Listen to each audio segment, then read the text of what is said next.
Yeah right sikhona ke la bathi semdletsheni bathi semdletsheni ikhwama namhlanje nginobaba bathi ke insizwa lena siyazi kakhulu sihlonipha kakhulu ihlonipha iningizimu Afrika iphinde ihlonishwe amanye amazwe sike sayibona iwele lapha eshawa kwezilwandle awu phela eJordani sithi yeye hayi bafana ibeyogqilaza lento iyaqhilasa lento igubhe thabelungu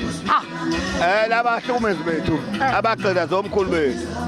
isemdletsheni Buti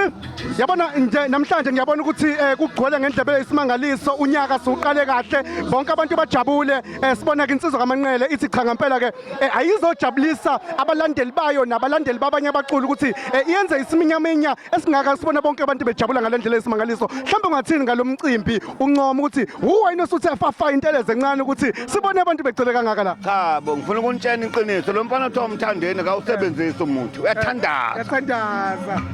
wayithandaza uawafata wayithandaza lo mqhawe wasesikoleni ubaba wethu usezulwini manje ngothi igama lakho ngathi ngimfundisa ngathi akathanda isilungu usezoya phesheya ngathi akathi awafata who had in heaven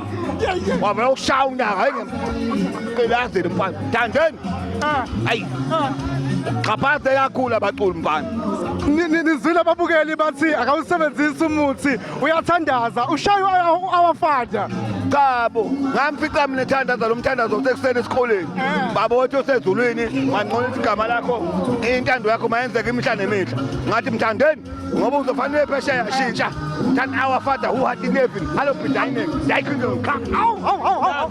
siyabonga kakhulu kanti sinobaba simazi kakhulu shaya indumo ezulu kakhulu sikhona lana ukuthi kuyona umcimbi omkhulu kazi siwaziyo ukuthi mkhulu ngalendlela odlasise Mdletsheni khona sisemdletsheni ikhwama